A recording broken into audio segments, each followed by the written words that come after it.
You're watching Yellowstone in Depth.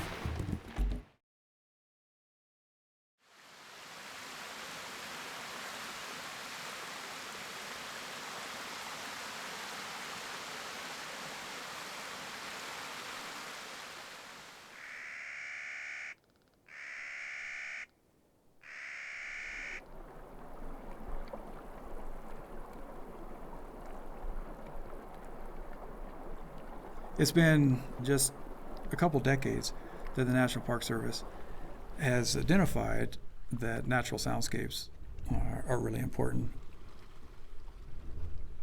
And I think that's a big reason why I was hired to work here at Yellowstone.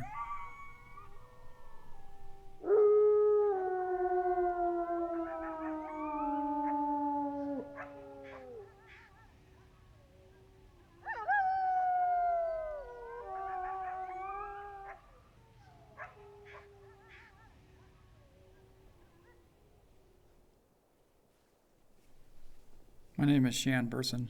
I'm a bioacoustic ecologist at Yellowstone National Park.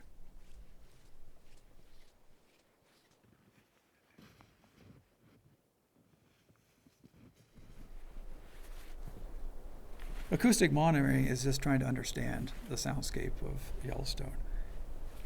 The approach that I'm taking is using automated systems that collect sound levels and digital recordings.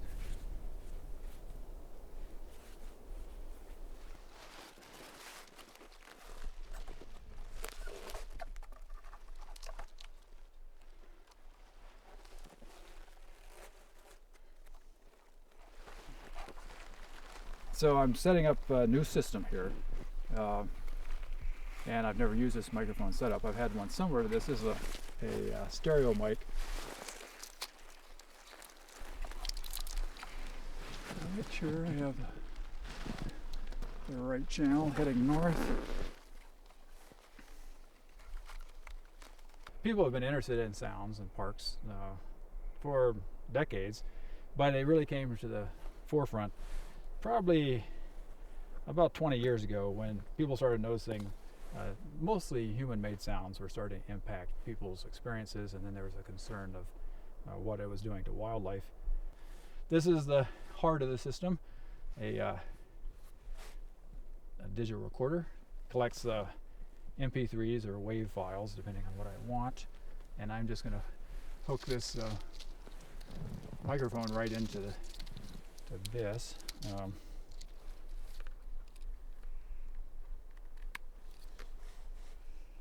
So this is a recorder that will just do, it will be from now on for the next 30 days, it will just be continuously recording whatever these microphones hear. And what I'm trying to do is get an understanding of what the different sound sources in the park, both natural sounds as well as human-made sounds, and find out how much they can be heard and where they're heard. All right. And more or less what the effect is of especially the non-natural sounds on the natural soundscape.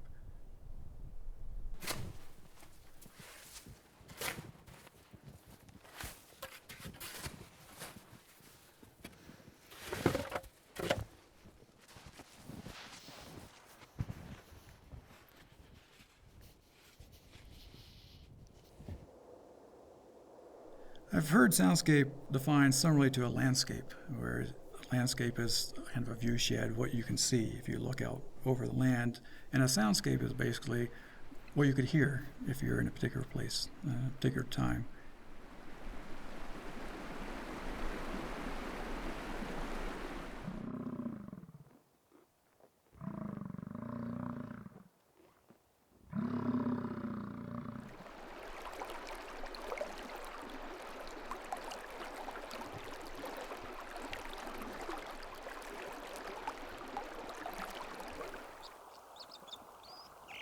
A natural sound is any sound that's not made by humans. So all animal sounds, biological sounds, insects, birds, mammals, amphibians.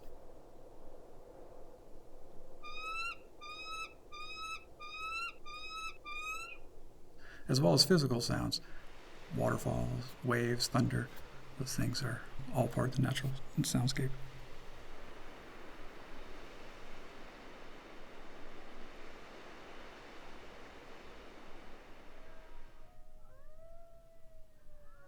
Acoustic ecology is a relatively new and emerging field as we start to recognize the role that sound plays in the survival and reproduction of animals. Most mammals vocalize, and many other species of different taxa vocalize, and it's really important for their natural history, for attracting mates, for repelling competitors. They use their ears to identify by sounds where prey species are, and prey species likewise use sounds of predators to try to avoid them.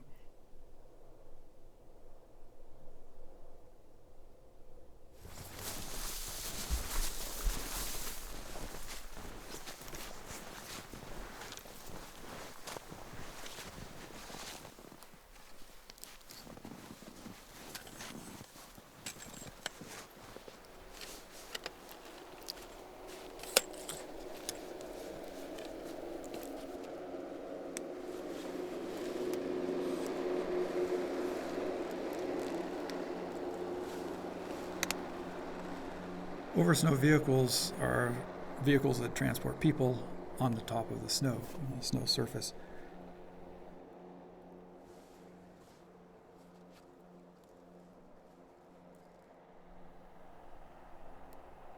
National Park Service, Yellowstone, wanted to know more about the impacts or the effects of over snow vehicle noise on the park, not only on the natural soundscape, but on visitor experience.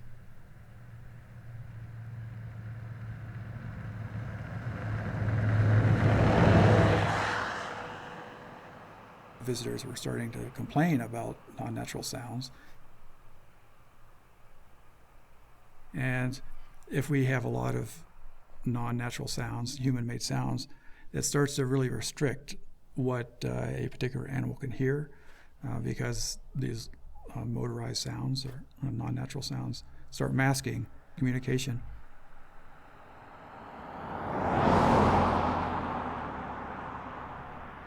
One of the satisfying things of working here is that the data I'm collecting, I think it personally is important, but also the park thinks it's important because they have modified some of the winter use plans for the managed use based on data I've collected.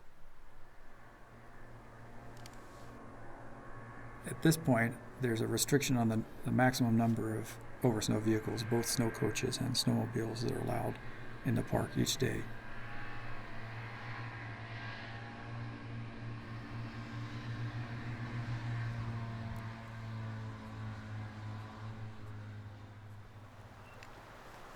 I just set up a sound monitoring system just south of the headquarters in Mammoth with Canary Springs behind me. I'm setting this system up for several reasons. One is I wanted to get what the visitor experience is in the Mammoth area, as well as road traffic sounds. And so this site fit the bill quite nicely. It's a beautiful sunny day in the middle of winter. I think this is going to be a good site.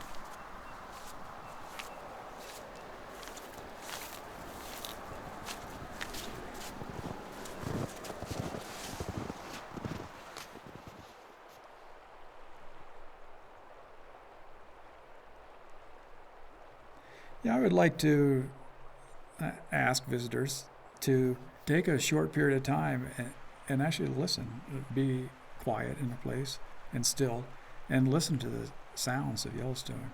And I think they'd be really impressed and excited about what they hear.